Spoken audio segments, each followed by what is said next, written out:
Bienvenidos a 360 grados, una visión global de la noticia, un espacio para debatir sobre todo lo que sucede en Colombia y en el mundo. Iniciamos hoy 360 con un tema que golpea el bolsillo de todos los colombianos, el aumento del salario mínimo 2014, el cual desde hoy el gobierno, empresarios y sindicatos buscarán negociar. Ya se dice que podría haber un aumento histórico del 11%. Esta vez se espera que haya consenso y que se evite el alza por decreto del gobierno Santos, que lo fijó este año y que termina en este 2013 en 589.500 pesos. La pregunta es si tendrán los colombianos que ganan el salario mínimo un ajuste digno y generoso, tal como el que se dio a los congresistas. Tema de debate hoy en 360. Y también hablaremos de una reforma en el Congreso que llegó moribunda y que al parecer sigue igual de mal para los millones de colombianos que acuden a las EPS. Y nos referimos, por supuesto, a esa reforma a la salud. En el Congreso se habla de que la reforma a la salud seguirá en coma hasta después de las elecciones porque no quieren perder votos aprobando sus controvertidos artículos como limitar la tutela, topes fiscales a tratamientos y hasta un fondo de salvamento para las EPS que no cumplen. ¿Habrá reforma a la salud después de marzo? Debate hoy en 360 y también hablaremos en nuestro tercer bloque de lo que serán esos resultados y fueron de la convención liberal realizada este reciente fin de semana. Como estaba anunciado, el Partido Liberal reeligió en su dirección a Simón Gaviria, ratificó como cabeza al Senado Horacio Serpa y escogieron como su candidato a la presidencia Juan Manuel Santos. ¿Cuál es el balance de esta convención? Debate en 360 y no se muevan, que ya en segundos le damos la bienvenida a nuestros invitados.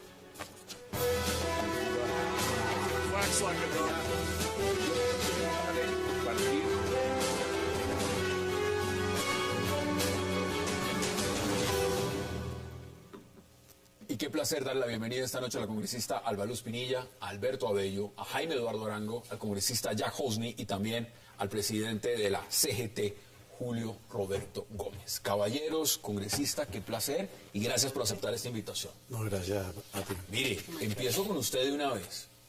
Tema del salario mínimo. ¿Cómo presiente usted el tema de las negociaciones y lo que va a pasar con el gobierno?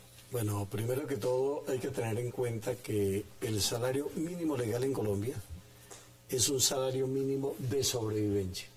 Nadie vive con 589.500 pesos mensuales, que luego de los descuentos puede quedar fácilmente en los 500.000.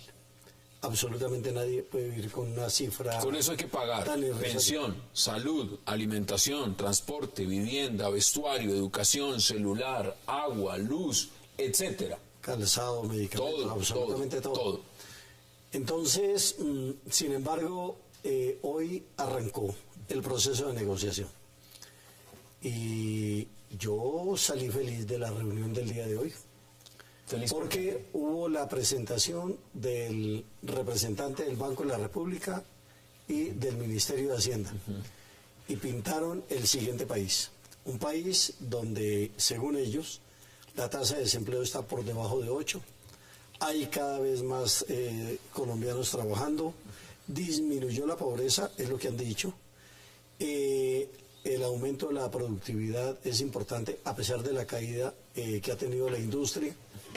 Las reservas internacionales, hablaron que tenemos hoy unas reservas internacionales de 46.000 millones de dólares. Es decir, ríos de leche y miel. Entonces, ¿qué es lo que nosotros hemos dicho? Que una parte de esa riqueza llegue a los trabajadores. Consecuencialmente, si ese es el marco, entonces tenemos un buen marco para discutir el salario mínimo legal.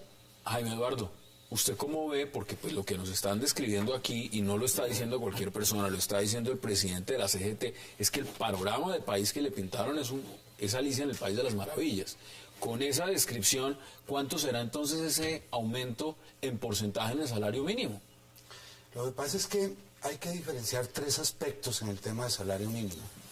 Uno es el de carácter técnico, otro es el de carácter político y otro es el de carácter como relativo a la filosofía económica.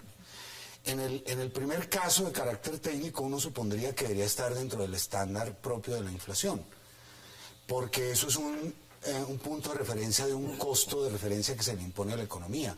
Pero desde el punto de vista político y en reelección, de acuerdo al escenario que le pintaron hoy a los representantes de los sindicatos, pues uno esperaría que el presidente Santos tome una decisión o ayude a tomar una decisión en donde el salario mínimo tenga una alza histórica.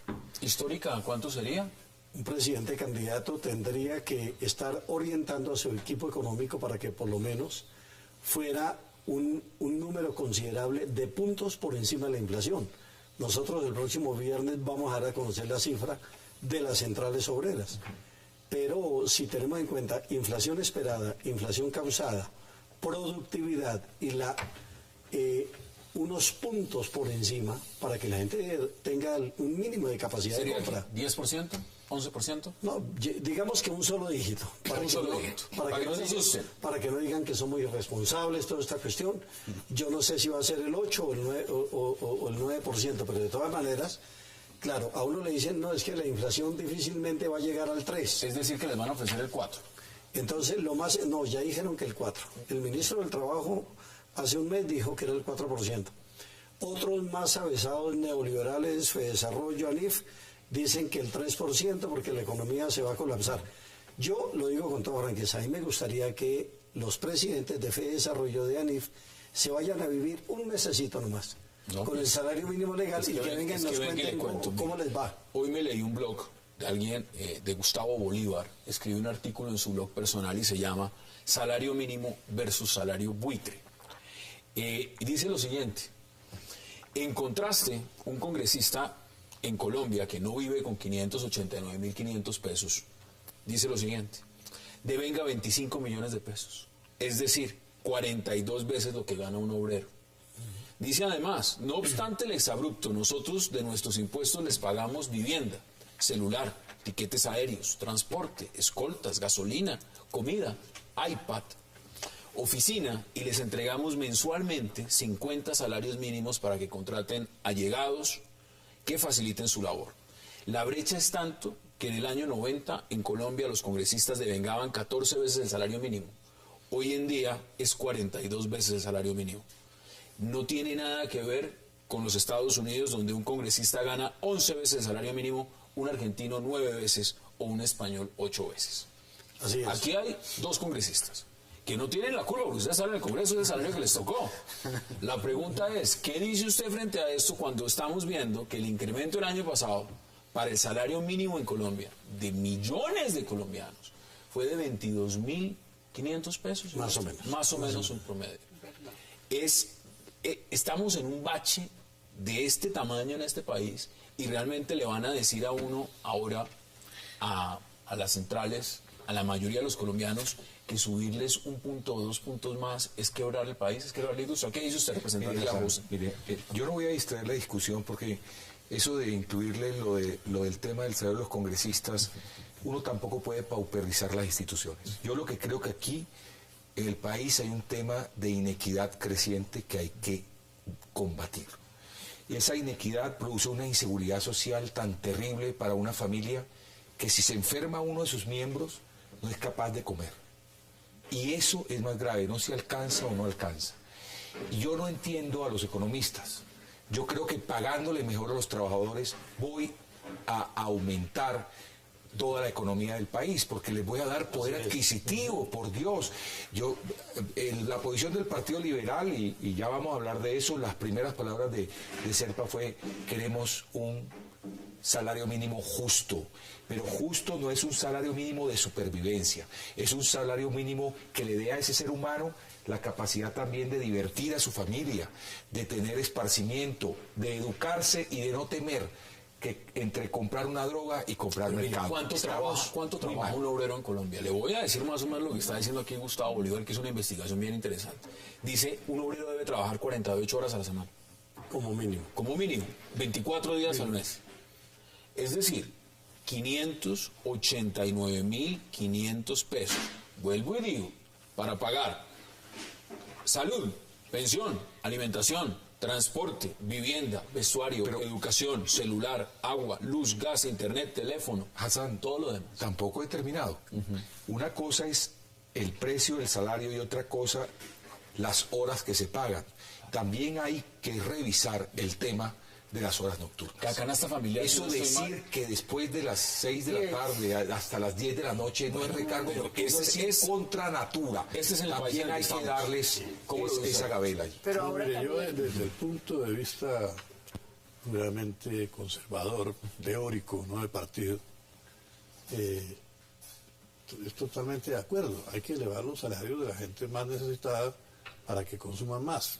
Eso que tiene hoy sus problemas, porque hemos firmado toda clase de TLCs y de repente puede que ya no salgan a consumir productos colombianos. Habría que De afuera. insistir, pedir que se tratara de eso. Pero hay otra cosa también que es bastante grave con esto de los salarios. Que si lo suben demasiado, entonces van a destituir gente para recargarle el trabajo a algunos, entonces tiene que estar ligado a la productividad. Es decir, debe haber una especie de economía concertada para que se pueda hacer algo positivo en materia de salario. Este país, según lo que usted le dijeron, está creciendo, está floreciendo. Está creciendo, aspira a ingresar en las grandes ligas, ingresar a la Pero está creciendo en la parte de alta tecnología. Vamos a Por ver ejemplo, los en sectores. pozos de Pero mire, petróleo, cosas de mire, esas que usted no ha $1 millón intervenido. no genera sin un empleo. Salario mínimo en América, tasado en dólares. Argentina, $575. Panamá, 450. Costa Rica, 516. Chile, $420. Brasil, 388. Ecuador, 371. Estados Unidos, 1.400. Y el último en la tabla, Colombia, 305. Y estamos creciendo.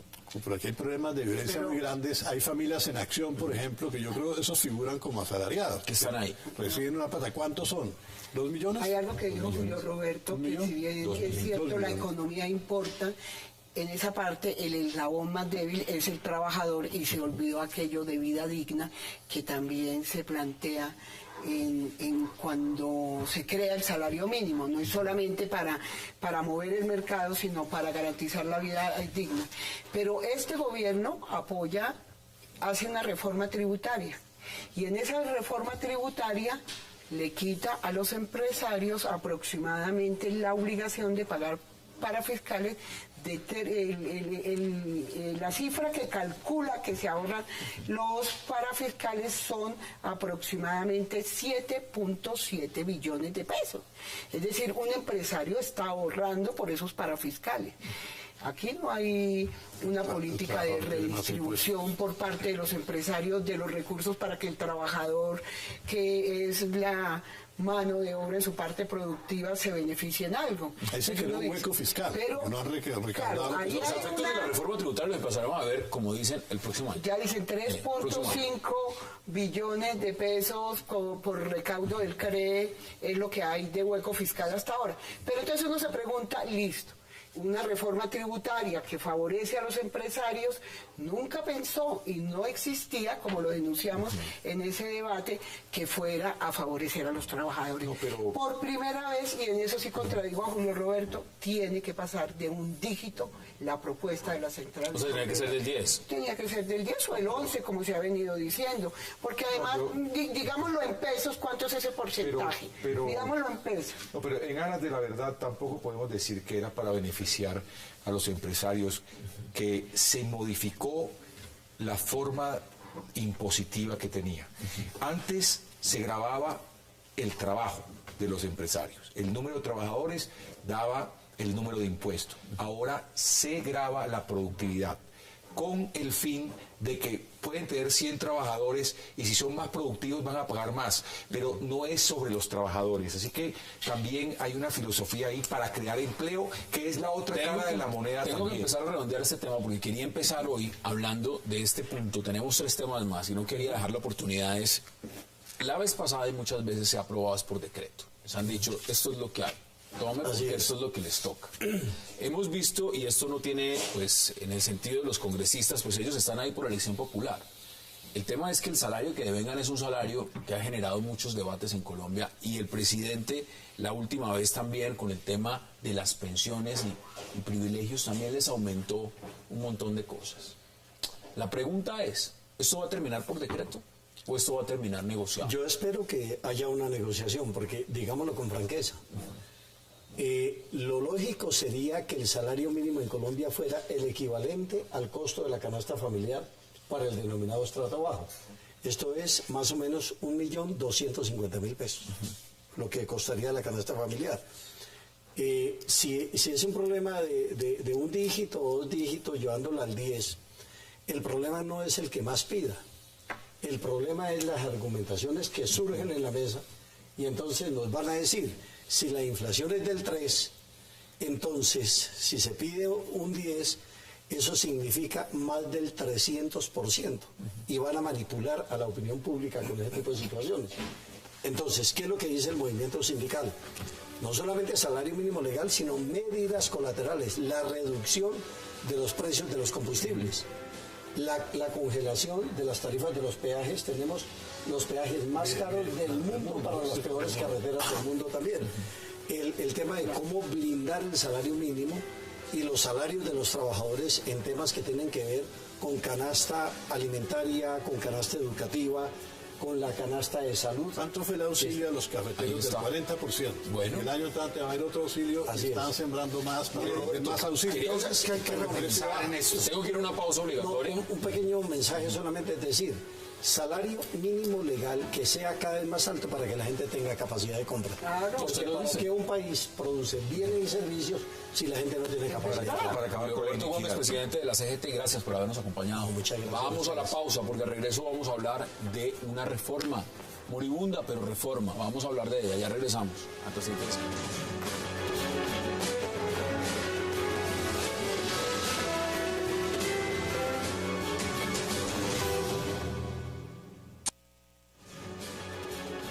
Estamos a 360 y ahora vamos a hablar de la reforma. Yo dije moribunda, usted me dice que no está moribunda, que está todavía ahí, está viva. Está para discusión, efectivamente. Ángela Robledo, Gloria Estela Díaz y yo presentamos una ponencia negativa. Esa ponencia tiene que discutirse. Sabemos que hay otros ponentes. Hemos escuchado que se va a presentar una ponencia donde buscan modificar algunos artículos. Pero leyendo una entrevista que le hizo un periódico ese fin de semana al ministro Gaviria, donde dice, yo no entiendo la criticadera, que dicen que es que la salud es un derecho, entonces no entiendo por qué quieren acabar el negocio. Eso significa, y eso sí me preocupa mucho, que es que no he escuchado en todas las audiencias las propuestas que han hecho absolutamente todos los actores que se proponen. A ver, muchos están diciendo en este momento, y cuando digo muchos, no son la gente en la calle, son congresistas, desde Mira, desde otros partidos que dicen, mire, seamos realistas, esto no hay tiempo para votarlo, esto no va en esta legislatura. Y sencillamente yo no sé en el Senado por qué nos mandaron ese chicharrón, si además es una reforma inconveniente, que no tiene todos los puntos a favor y que nos va a hacer es perder votos. Y yo no me voy a quemar en estas elecciones porque estoy en campaña. ¿Eso es cierto? No, yo no creo. ¿O es distinto? Si la reforma estuviera bien ajustada, sería un buen instrumento hasta de campaña. Pero no es lo primordial. Lo primordial es que tiene fallas estructurales que le hemos dicho al ministro que tiene que revisar. Por ejemplo, la bancada liberal de Cámara le mandó a revisar estos puntos. Esto que yo le estoy contando viene de la Unidad Nacional. No, de acuerdo, pero yo le digo... De la Unidad Y eso Nacional. lo están diciendo. Lo están diciendo de la Unidad Nacional. Es que el problema no es la ley, no es la ley ordinaria, congresista. El problema pasa de la ley estatutaria que aprueba la Unidad Nacional. Es la ley estatutaria. Ahí radica el grave problema. Porque viene, acaba la tutela y acaba el derecho a la salud. Y lo niega el ministro y lo niegan ustedes. Y lo acaba. Pero sin embargo la Contraloría y todos los actores se han pronunciado. Ustedes niegan con la ley estatutaria el derecho a la salud. Bueno, pues que no he empezado a hablar. Adelante, tiene la palabra. No he empezado a hablar. Primero, revisar el tema de las EPS. Lo de la integración vertical, cómo va a funcionar, si no va a funcionar, o vigilarlas mucho más. Democratizar el acceso a las especializaciones. En Colombia los especialistas son muy pocos y las academias también solo gradúan 2 especialistas por año. Ya no damos para eso, hay que aumentar el número de especialistas. Mantener la meritocracia para la gerencia de los hospitales, que querían cambiarlo. Pagar las deudas de los hospitales públicos. Pagar a las gestoras por eficiencia en la atención y no por número de usuarios. Ahí podríamos tener un cambio estructural. Definir el tema del aseguramiento. ¿Cómo va a ser el tema del aseguramiento? mejorar la cuota moderadora. Es decir, esa reforma mayor control de las personas. Por eso le estoy diciendo, esa reforma usted no la va a votar. Otra ley. ¿O la vota negativo? Eso es lo que hemos recogido incluso de la gente que ha protestado, de la academia, de los especialistas, de los médicos. Mire lo que está diciendo el vocero del Partido Liberal de la Unidad Nacional. Él va a terminar presentando otra ley porque seguramente los otros no le van a aceptar y el tiempo corre. ¿Cuánto tiempo nos queda para esa ley? No, nos queda hasta julio del otro año. Muy poco tiempo, muy poco tiempo. Porque ustedes se van de vacaciones, se van de campaña a todo el mundo. Están en campaña. No, salimos el 16 de diciembre. No es que sea la campaña, sino que salimos de diciembre. Esto lo mandaron en una ambulancia, ¿no? Con miras a este debate, recibí un comunicado muy interesante de la Asociación Colombiana de Facultades de Medicina, que de alguna manera no solo es la academia médica, sino los médicos que están continuadamente estudiando. Y en resumen dicen lo siguiente: la salud tiene dos actores, no más, el médico y el paciente. La reforma de la salud se ocupa de todo lo demás, menos del médico y del paciente.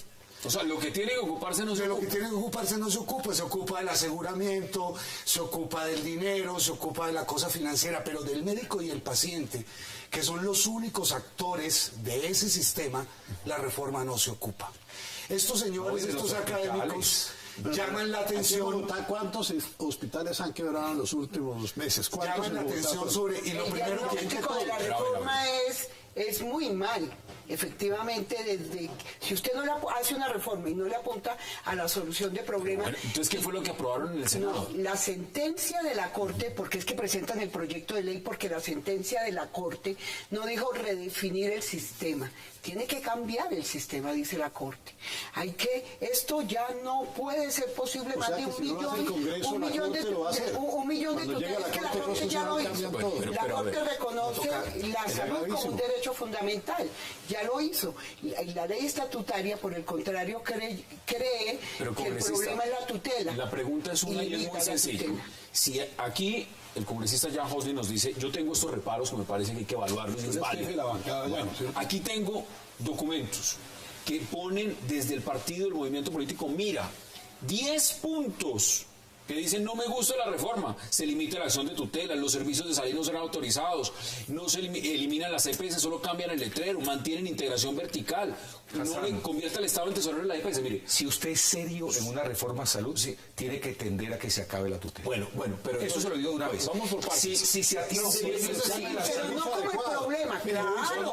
Ojalá nunca nadie tutele. Se ha muerto con una tutela en el bolsillo. Pero ahí sí lo dan como problema. Gente que ha muerto con una tutela en el bolsillo.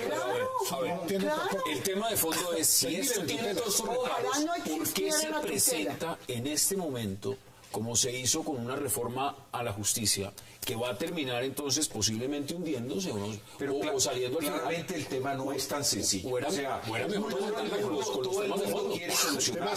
Todos, a ver, yo no le puedo decir que el polo, que el ministro, que el presidente o que el Partido Conservador tiene una mala intención con respecto a la salud. Creo que estamos enfrentando un problema que también es fiscal. Así Albaluz diga que no, porque la salud se paga con plata. ¿Dónde está yendo la plata? A los intermediarios. Que no es solo ese problema. A los intermediarios. Hay que definirlo. ¿Cuántos millones se fueron para el barril sin fondo de esos intermediarios y entidades? Mire un cambio. Más de 9 billones, que yo sepa. Algunos dicen que 14. El actual gobierno ya presentó una reforma a la salud, no olvidemos. Y ahí salió un discurso del presidente Santos al que el columnista Gaviria, en esos momentos, hoy ministro, dijo que era carreta lo que decía el presidente Santos. Cuando se aprobó el Congreso la ley 1438, en agosto del 2011, en una columna del Espectador, el ministro Gaviria le dijo, presidente, carreta. Y ahí que decía el presidente Santos, vale la pena recordar las palabras de Santos cuando se aprueba la ley 1438. Usted también aprobó, congresista, el giro de cuentas corrientes, es decir, no es la primera reforma que presenta el actual gobierno. ¿Por qué no reglamentó la 1438? ¿Qué pasó con ella? Vamos a ir a una pausa. ¿Lo que dijo Santos fue mentiras? Porque yo le leo lo que dijo el presidente. Vamos a la pausa y también quiero preguntar, porque hay un tema, Jaime Eduardo, y es, si este es el panorama, vamos a ver entonces ya cuántas reformas que no han avanzado. No me pregunte por qué, no han avanzado. Vamos a la pausa en 360 y ya regresamos.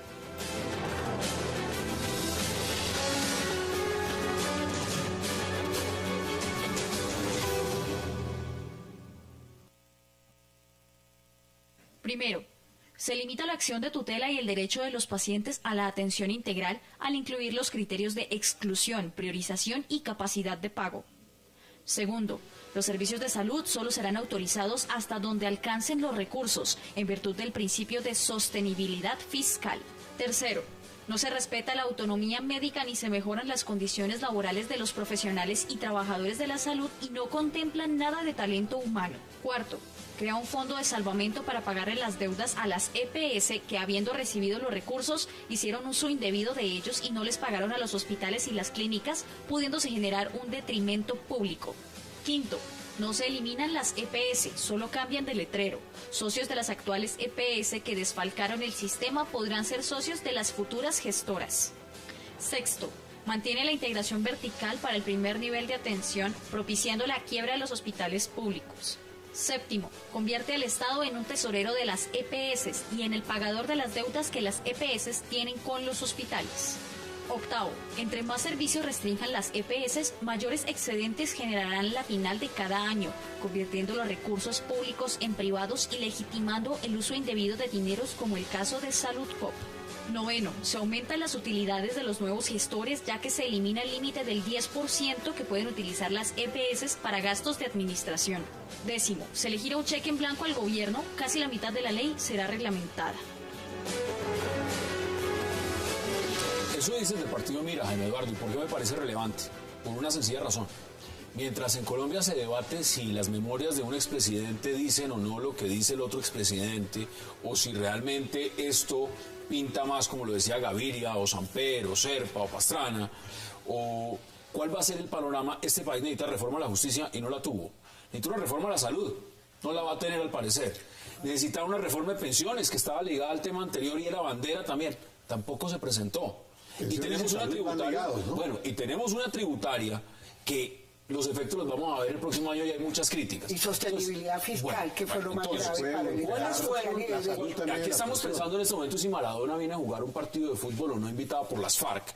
Entonces, ¿realmente dónde quedaron las banderas? ¿Dónde quedaron las reformas y dónde quedó lo que necesita este país, Jaime Eduardo? Hay un fenómeno que los economistas llaman la exuberancia irracional. A mí me parece que lo que está pasando a puertas del final de este gobierno es que hay una exuberancia irracional. Ninguna de las reformas... ¿Solo hasta ahora o de hace mucho tiempo? Se viene a notar ahora, pero eso se gesta desde el inicio del desarrollo del proceso. Pierde racionalidad. Entonces, pierde racionalidad del sistema. Por ejemplo, hay mucho de doctrina en el tema de la reforma a la salud, si la salud es un derecho, si no lo es, etcétera. ¿Por qué no empiezan por pagarle al sistema? Páguenle a los hospitales, desbárenlos porque los están quebrando. O sea, lo primero que habría que hacer antes de cualquier reforma es darle liquidez al sistema. ¿Quiere abaratar el modelo? Devuélvale la autonomía a los médicos. Los médicos obligados a medicalizar en todo momento, sin modelos de atención y prevención, están gastando y están gastando, porque el sistema quiere que gaste. Toda Latinoamérica. Entonces lo que hay es que parar la irracionalidad con la cual se están construyendo los modelos y con la cual se están construyendo las reformas. ¿Cómo así que van a ser un ente que va a manejar 40 billones de pesos él solo? El sistema de salud genera millones de facturas al día y ese solo ente va a manejar esos millones de facturas y va a pagar. Por eso decimos que hay o que hacer otra ley o hay que profundizar más, porque mira, en Estados Unidos el país se dividió precisamente por los acuerdos de salud. En España se decía que era el mejor sistema de salud y colapsó. En Inglaterra pasó lo mismo. Tenemos que pensar muy bien lo que se va a hacer. Acá estamos pensando en reformas. Y bajar medicamentos y todo y subir salarios de médicos. El debate está centrado en este momento. Los patriotismos que ganan en Colombia los ofrecen 10 veces más de lo que ganan acá en otro país. Bajos salarios. La ANIR y todas las asociaciones presentaron un nuevo modelo de salud. No se tuvo en cuenta, no lo quisieron mirar. Pero sí hay unas propuestas. Dice el ministro, criticadera y nadie propone. El ministro también confiesa que no sabía que se iba a echar los médicos encima. Se presentó que médicos no se iba a gustar la reforma. Modificar el modelo de salud es necesario, pero no es tan fácil. Lo que se debe ir es a un modelo de salud que no viva de los enfermos, sino que viva de la prevención. Evitar a los enfermos, evitar que el cáncer llegue hasta su último término, hasta la muerte. Eso no es tan fácil. Va a una EPS un enfermo y saque la lengua. No, mire, Eso es un proceso electoral. Veamos, Estamos en medio de las elecciones. Para el gasto. Es coherente que en este momento el debate esté centrado en unas memorias, que esté centrado en fútbol, que esté centrado cuando estas eran las banderas que sacaron. La reforma a la justicia, ¿dónde quedó? La reforma a la salud, ¿dónde está? Pero la pregunta que yo hago es, ¿esas reformas, ¿dónde van a quedar? Las reformas a la justicia y a la salud también han tenido responsabilidad del Congreso. Lo que entró al Congreso del gobierno no fue lo que salió. Y muchos votamos en contra. Y muchos no votamos la conciliación. O sea, hubo errores estructurales, inclusive en la conciliación, por fuera de los términos de lo que es una conciliación. Por eso cuando la gente dice, yo no leí, no es que es un burro que no sabe leer, no. Cuando usted hace la tarea y déjeme terminar, y ve lo que viene de Senado y ve lo que viene de Cámara, sabe que los textos que van a quedar son uno u otro, pero hubo textos nuevos. Una cosa gravísima que sorprendió a todo el mundo. Bueno, entonces también hay vicios constitucionales enormes, penales, legales. Fuera de la argumentación, aquí es como cuando usted mira el marcador de un partido. ¿Cómo quedó? Usted dice quedó 1-0 o 2-0 o 0-0. Pero aquí el marcador lo que nos está diciendo es que de esas reformas, ahí está la tributaria. Esta reforma de la salud va a salir y esperamos que salga bien. Deme sus conclusiones, porque vamos a hablar de una convención que pasó el fin de semana. ¿Cómo ve usted el final de esta reforma? Porque vuelvo y digo, yo dije que estaba moribundo, usted me dice que está viva. Sí, porque hay una ponencia negativa. La ponencia negativa nuestra recoge todo lo que acaba de decir la congresista Delmira, pero sería muy grave que esta reforma pasara. Esta reforma no se puede utilizar un esqueleto como quieren hacer algún partido, especialmente el liberal, y decir, le cambio aquí integración vertical, no, EPS, no, porque es que toda la reforma, desde la estatutaria hasta la ordinaria, incluso entre ellas dos, se contradicen en los principios de algo. Entonces, un esqueleto no se puede utilizar para meterle aquí y hacer un Frankenstein. Hay que hacer lo que está hablando el primer constituyente, una mesa amplia, nacional, donde quepan todos los actores para cambiar un sistema y un modelo. Albaluz lo que quiere es que se quede el sistema actual y no cambiemos ni una coma. Eso es lo que quiere Albaluz, que no haya reforma, y en eso sí no le vamos a jugar. Me quedan 30 segundos. ¿Qué conclusiones da usted? ¿La ve saliendo adelante esta reforma? Es un discurso del ministro Gaviria muy mal utilizado. No la veo Reforma sí, pero no la de ustedes. Porque no tiene en cuenta ni al paciente ni al médico. Está pensando en actores que son ajenos a los dos actores principales. Vamos a ver qué pasa con esta otra bandera y vamos a la pausa, porque al regreso vamos a hablar de una convención que ya terminó, pero que ha dado mucho de qué hablar, la Convención Liberal. Ya regresamos a 360.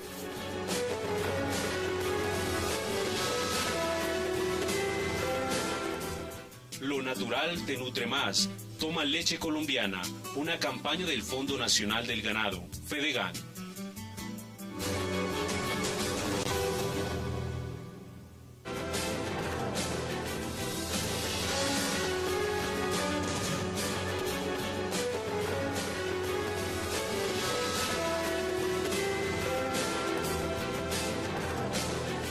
Regresamos a 360. ¿Cómo vio usted la Convención Liberal? Mira, pues a mí me encantaría que el Partido Liberal se recuperara, porque ha sido un partido histórico, algunas veces hemos sido aliados, nosotros nos hemos combatido, pero lo que sí veo en este momento es que el Partido Liberal se centra en el gobiernismo totalmente, ¿no? Lo cual es bueno por un lado, porque necesitamos que el presidente Santos salga adelante. ¿Gobiernismo, no clientelismo? Pero, no, clientelismo total, porque la política se encargó, pero todos los partidos. Es decir, el día que en Colombia se puede hacer política gratuita, ese día la política se ennobleció, volvemos a la Atenas griega. Pero en este momento, para ir a una campaña para el Senado, para ir a una campaña a la Cámara, vale miles de miles de miles. Están diciendo que el presidente del partido prácticamente lo chantajearon para darle su lugar. Es decir, si no le daba Horacio Serpa... No creo. Bueno, mira, si Simón Gaviria, si fuera eso, hubiera roto y se hubiera pegado una crecida, hubiera roto con esos clientelistas y tal, y se pega una crecida similar a la que ganaron en su tiempo. A usted le pregunto ahorita, porque usted estuvo allá en la convención. ¿Cómo ve usted lo de los liberales? Bueno, el problema de fondo es efectivamente la reelección. Un Estado que está montado sencillamente para gobernar 4 años, por el gobierno de Uribe pasa pues con trampas la reelección en Colombia. Hay trampas que históricamente uno dice si hay justicia, lo de Gidis y ese voto tiene que anularse y el voto de Teolindo tiene que anularse y aquí no habría reelección. Lo del procurador, que ha causado gran debate, nadie le impide que no hable. Es decir, yo miré cuál es la ley que no le impide hacer, que le impide hacer advertencias, él lo puede hacer. Pero lo que dice el ministro es totalmente cierto. Quien lo juzga a él es la Comisión de Acusaciones de la Cámara, ¿sí? Toda conformada por la Unidad Nacional. Tiene el presidente de la República 25 investigaciones abiertas que hasta ahora están en preliminares. Pero contra nadie, ¿a quién ha condenado esa comisión? Nada, a eso nadie, es pésimo. Entonces, esa zona gris, sin lugar a dudas, están en desventaja el resto de candidatos. Presidente, candidatos, eso bueno, pero el presidente ha dicho claramente, fue a esta convención. Como académico, además entiendo que fue en calidad académico. Sí, eso pero la moción dijo viva el Partido Liberal. Bueno, sí, el Partido Liberal ha existido siempre. Esa era la elección, esa era la clase. Pero eso es académico, de cómo se pronuncia bien la cosa, puede ser académica también, ¿no? Ay, Eduardo, mire, el tema también es el siguiente. Los liberales han hablado de renovación. En esa convención se habló mucho de renovación, la renovación liberal. Usted decía, Alberto, que a usted le interesa que el Partido Liberal crezca y se fortalezca y sea de nuevo un partido fuerte. ¿Usted ve la renovación ahí? A mí me encanta lo que pasó en la convención liberal porque se les olvidó una cosa muy importante. Hace 10 años, o un poco más, la elección presidencial fue Álvaro Uribe, Horacio Serpa. Y Álvaro Uribe lo barrió. En esta elección a Senado, irá cabeza de la oposición, Álvaro Uribe, cabeza del liberalismo de nuevo, Horacio Serpa. Y van a repetir el fenómeno. No, lo van a reeditar por completo, con absoluta seguridad. Es un grave error de apreciación estratégica. Bueno, ¿cómo lo ve usted ahora sí, desde su orilla liberal? Pero cuando haya más listas y más listas, ¿seguirá esa presión tan grande? La convención, si los juristas son hábiles, llamarán la atención sobre ella. Vamos a ver. La convención sí es una renovación. Porque el Partido Liberal es una mayoría de pequeñas minorías y un sector muy importante de estas minorías es Horacio Serpa y su discurso más a la izquierda que muchos liberales. ¿Serpa renovación entonces? A mí me parece que sí. Serpa renueva, sin ser el joven, es que no es un concepto de edad. No, es de ideas, es de ideas. Pero precisamente por eso uno pregunta, a ver, vuelve a traer... Gaviria es un apellido liberal, Serpa, pero joven, Samper. Sí. Cristo no es. Pero bueno. ¿Ese es el mismo partido de hace cuánto tiempo? No, mire. Pues es el mismo partido del 8000, pues, para ser claro. Aquí los casos son recesivos. Adelante. Primero, el problema del liberalismo no es su oficialismo. El partido estuvo 12 años firme con Pastrana y 8 con Uribe, 4 con Pastrana, con 8 con Uribe, manteniéndose firme. Y llegó el presidente Santos y acogió las ideas liberales. ¿Cuánto fue la última votación del Partido Liberal? 1.800.000 pesos, 1.800.000 acá. ¿El candidato cuánto? Congreso.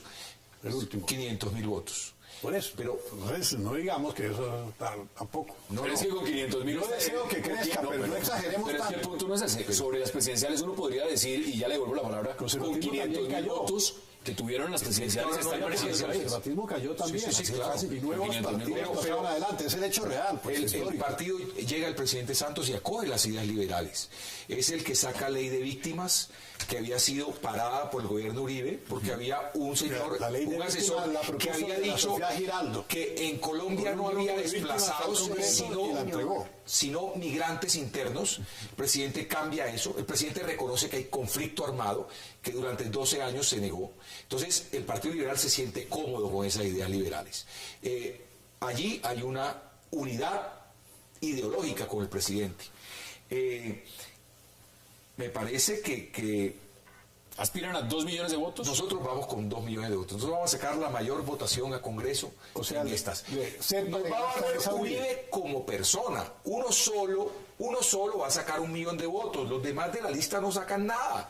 En cambio, nosotros sí somos que todos sacamos un poquito. ¿Cómo en democracia nosotros no creemos. Aquí no se va a reeditar nada. Aquí es un partido contra un ¿Qué dice usted? Contra un... Desde su Obviamente yo sí le creo, el Sí, ser crees que gobiernista va a salir esa da votación, unas ¿crees tú? ventajas. Pero ¿a quién le ha ido mejor que los liberales en este A gobierno? nadie más le ha Pues a ido todos, mejor, a todos. solamente a los liberales. Eso es lo que uno cuestiona. Los conservadores no les ha ido tan bien. Pues se han venido quejando y la U se ha La venido U está- quejando y por supuesto Porque que llegó un está tercer actor, pero no fortalecido, porque les haya ido mal. Los liberales están muy fortalecidos, eso Conservatismo hay no se dudas desconoce también, en el según Congreso de la algunos. República y por algo están en el gobierno. Pero además Mire, el han liderazgo- pasado cosas tan graves que uno dice, ¿por qué los liberales apoyan un proyecto de ley que venía de Uribe, que fueron los opositores, que es el dichoso de los beneficios económicos periódicos, que en mi intervención leí lo que dijeron los liberales para yo ponerme a ese proyecto y por qué terminan apoyándolo, porque era este gobierno. Es decir, el ser gobernista sí les da algunos Pero sí es réditos. mejor apoyar al gobierno por sus ideas, por sus logros, por sus proyectos, que obligatoriamente todo lo que diga el gobierno decir que es bueno. A mí me ¿Cuál parece es la que renovación en hay que- ideas que uno diría en este momento Yo tiene? creo que El sea por liberalismo ahí. está en ideas en el siglo XIX. No, Yo le uno digo, dice, yo le se digo, opusieron hemos ustedes vuelto cuando lo a las llevaron Uribe. bases, Pero hemos vuelto a ahora- los jóvenes. Con Serpa rescatamos la izquierda, eso es lo que tanto le doy el albaluz, porque mucha izquierda va a votar con el Partido Liberal. No, Recuperamos el Polo víctimas, tiene estamos su siendo militancia. líderes en tema de víctimas. El presidente del partido, Simón Gaviria, ha hecho eso bien. Y entre todos, el resumen de la convención es... Tenemos el pasado de Gaitán, de López Miquelsen, pero también tenemos el futuro. Venimos desde el siglo XIX, del siglo XVIII, pero también tenemos ideas. Mauricio Vargas es Bueno, el Polo tiene militancia, no es chicha ni limonada. El Polo tiene Está una golpeado militancia, una también, está militancia. golpeado. Una línea Claro, firme. y nadie ha negado, Ay, Eduardo, pero vamos en la mire lo que dice Mauricio Vargas, que me imagino usted leyó la columna también. Sí, claro. Dice, bienvenidos al pasado. ¿Es al pasado o es bienvenidos No, es que están reeditando absolutamente el pasado, están reeditando las figuras. Pero eso puede tener éxito. Mira, aquí la gente tiene una mentalidad todavía mucha del siglo XIX. Entonces, esto de Serpa y todo eso tipo siglo XIX les va a gustar a muchos. Es que no existe increíble. nada más. O sea, electoralmente eso va a ganar. La pregunta es... Es que todo lo del pobre robado, lo edité aquí, lo veas. El señor Gerlain del Partido Conservador es muy joven. Pues va a ser cabeza de lista del Senado. Y el señor Uribe no es lo mismo, iba de presidente, ahora va de senador, va a terminar de concejal de un pueblo, porque esa es la renovación del periodismo. Hay un caso puntual. Hay Hay un una caso observación puntual. que quiero hacer Sí, y que Ahí vale, no hay por favor, nada. y que vale por lo que se dijo ahora, y es que Tú te estás Renovación contradiciendo en porque el tú decías foro. que lo importante es las ideas, Sí, no la edad. claro, pero Y ahora como cambiaste todo el la- mundo me no dice que existe. soy decimonónico, no, tampoco, yo recibo del No, liberalismo. yo te digo de verdad, Es sí siempre hay algo joven. decimonónico del liberalismo que es respetable. Es respetable. Eso me parece a lo de los ayatolas un poco. Y eso tiene éxito. No, lo peor es que tiene éxito. La gente sale y vota. no por existe eso. nada más reaccionario del Partido Liberal. Pocas cosas más Eso viene- reaccionarias eso lo que el hizo Partido Uribista. Liberal. Porque es Eso lo hizo absolutamente Uribista. reaccionario en todo. Una de Yo no las sabía que razones, la izquierda estaba una de las en la razones, La palabra reacción que es muy importante. una de las razones Que a por veces las hay que cuales reaccionar ante las cosas de la nosotros vida. hemos liberalizado lo suficiente la economía para tener un modelo como el chileno o el peruano es por la retórica permanente del Partido Liberal contra el libre comercio o la retórica del Partido Liberal contra el cumplimiento de la ley y la lucha contra el terrorismo. Eso son vainas premodernas. Una No, aclaración, esas son aquí estamos cosas de hablando justicia social. de huevos Eso de no la son misma cosas que gallina. llaman justicia ¿Qué pasó? No, ¿Qué huevos pasó? de la misma gallina. Bueno, pero- Para mí el uribismo es exactamente igual al santismo. Hoy aparecen ser los grandes opositores y Hay eso no es coincidencias, verdad. pero no son iguales. Eso No no son es iguales, verdad. no son La iguales. campaña No es igual. política de Santos la hizo Uribe, le dijo, cuídeme los huevitos de la Pero eso misma... mueve en otro sentido. de- No, pero es que los de huevitos la no tienen misma nada que gallina. se están cuidando hoy en día. ¿Qué? Santos quiere hacer una paz negociada. ¿Quién lo votó? y Gobierno Uribe- de Santos. Usted ve tiene otro diferencias, a ver, usted ve diferencias porque aquí hay una divergencia Yo sí y un quiero ver a los enfrentamiento uribistas entre el votar señor contra el Juan Santos. Manuel Galán y Horacio Serpa. Mire, yo en el Congreso de la República no he visto uribistas votando, en Cámara de Representantes, uribistas votando en contra de un modelo neoliberal de Santos. No los he visto, ni un voto negativo. Entonces apoyan sostenibilidad Ni un fiscal, modelo. apoyan TLC, apoyan reforma tributaria. Un opositor tiene que ser a un gobierno y a su modelo de gobierno, pero no solamente decir por fuera. ¿Dónde de la quedan calle, nombres de soy por opositor. ejemplo, como senador eso a ustedes Velasco, les fue tan Guillermo bien Rivera, en el el gobierno. suyo, como esos no oposición. podrían empezar también, están adelante en la lista, me imagino, van a estar adelante. Juan Manuel Galán, Horacio Serpa, Pero ya no lo están pusieron claros fue por como un antes. tema de Totalmente votos, claro. pone más votos. No, en la lista puede poner otro más votos. Porque el Partido Liberal se había alejado de los temas de izquierda. Yo creo que él trae la base liberal, también trae a los viejos liberales, es cierto, pero los viejos liberales valen lo mismo que los nuevos liberales. Hay un equilibrio entre Simón Gaviria, una persona muy joven, el cabeza de lista de Senado, entre un senador como Cristo veterano y nosotros. Yo creo que eso es necesario. Uno no puede tampoco Yo solo desecharlo. voy a decir una palabra. Ese es un matrimonio morganático y eso no resulta. Pero los conservadores también, y lo hemos debatido tienen el acá, mismo hemos problema. debatido Nosotros acá en tenemos mi exactamente convención. el mismo problema. En todos los partidos existe el mismo problema porque el colombiano mira hacia atrás. Es decir, es como la mujer de Lot. Le dicen, no mire para atrás, porque le va a pasar. No. Tenemos que hacer reformas hacia adelante con los partidos, pero no las estamos haciendo. ¿Dónde está el programa aprobado por cada partido hoy? ¿Dónde está? ¿A usted le parece que Brillan por ausencia los ¿a usted le programas. parece que esto es volver a los 90s? Al siglo XIX. Así, Al siglo XIX. mucho más atrás. Esto coincide con el... Bueno, de allá vienen los partidos políticos y tal. Entonces tiene que ver mucho con el siglo XIX. ¿Cuáles son sus conclusiones sobre ese tema? Porque esto que refleja la Convención Liberal le puede pasar a todos los partidos. Aquí lo decíamos el viernes. Los conservadores, bueno, ustedes ya tuvieron la suya, entonces no tuvieron problema. Bueno, hoy Renovación solamente está presentando el Polo Democrático. Pasamos Álvaro Espinilla, que soy nueva en el Congreso, paso a Senado, Iván Cepeda pasa a Senado, pero tenemos la representatividad de todos los sectores, del sector campesino, de los líderes cafeteros, de las enfermeras, de las organizaciones sociales y de base, que son las alianzas que le interesa tener al Polo Democrático alternativo en esta lista. Está toda la En un escenario de la destrucción de la confianza, como el que se ha vivido, el Partido Liberal tenía la oportunidad realmente de haber lanzado una figura o figuras que fueran capaces de recuperar la confianza. Lo único que se les ocurrió fue meter a don Gediondo y nombrar a Horacio Serpa en la cabeza de Conclusiones. Perdieron una oportunidad histórica, me parece.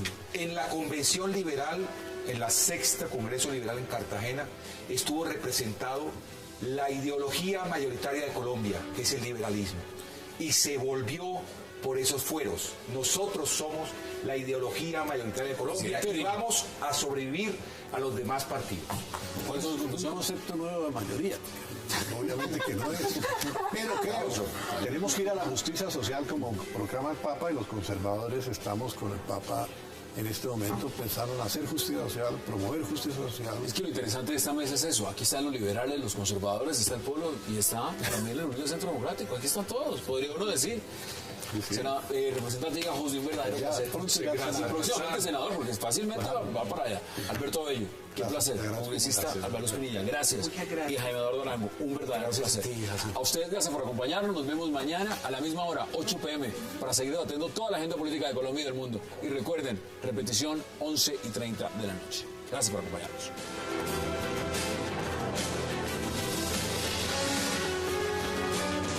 Expreso Bolivariano, vamos por Colombia, presentó 360 grados.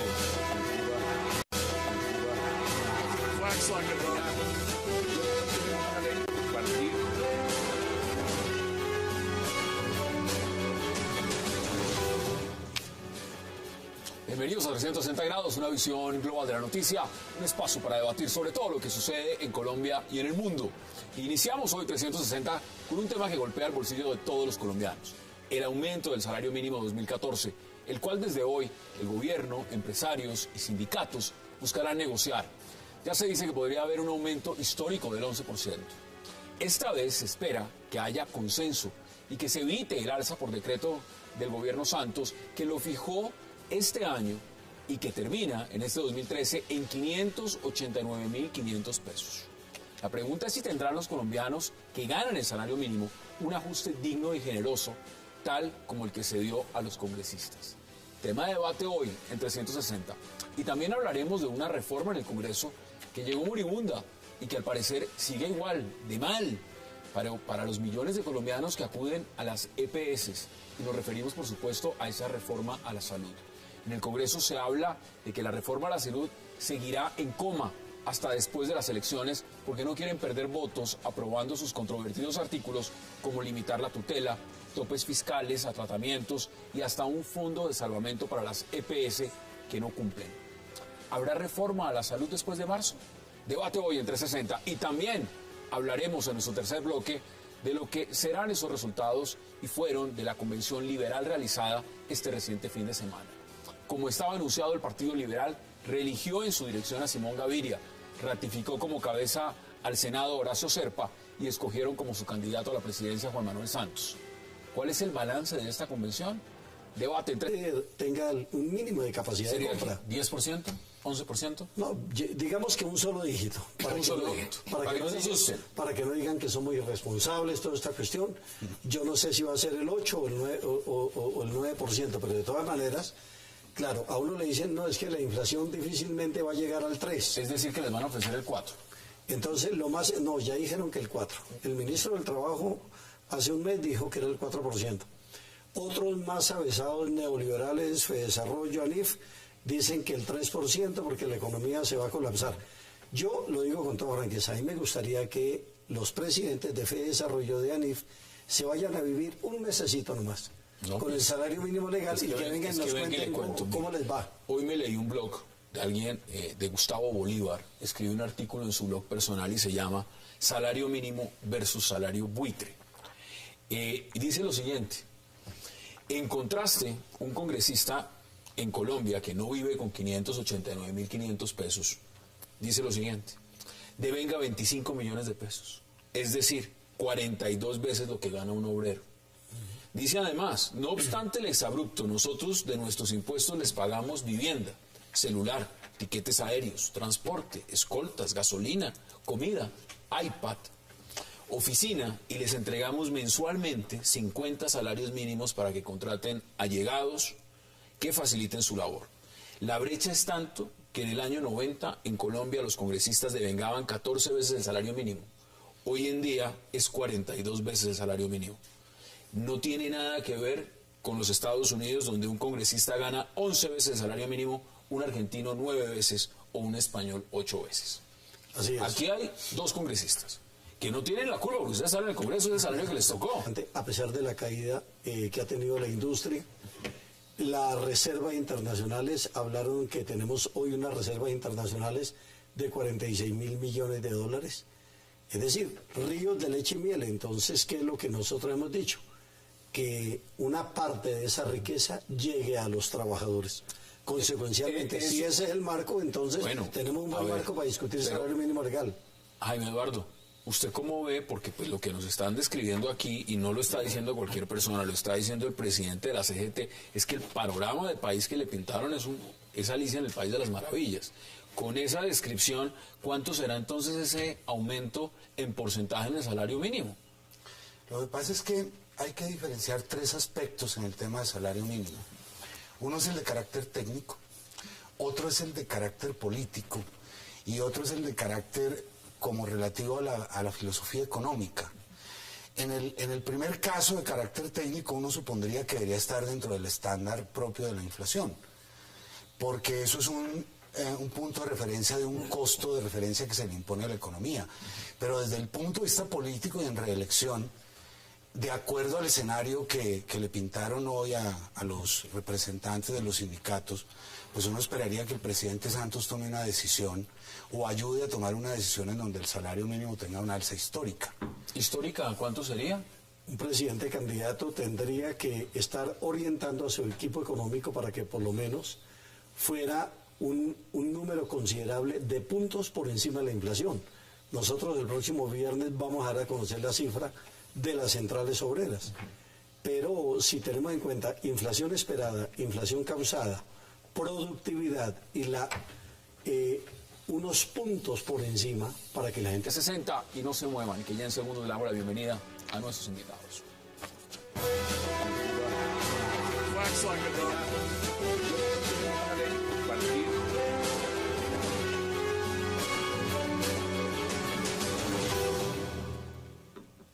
Y qué placer darle la bienvenida esta noche a la congresista Alba Luz Pinilla, a Alberto Abello, a Jaime Eduardo Arango, al congresista Jack Hosni y también al presidente de la CGT, Julio Roberto Gómez. Caballeros, congresista, qué placer y gracias por aceptar esta invitación. No, gracias a ti. Mire, empiezo con usted de una vez.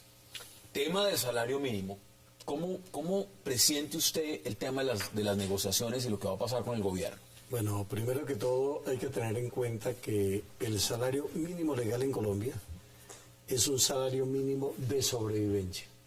Nadie vive con 589.500 pesos mensuales, que luego de los descuentos puede quedar fácilmente en los 500.000.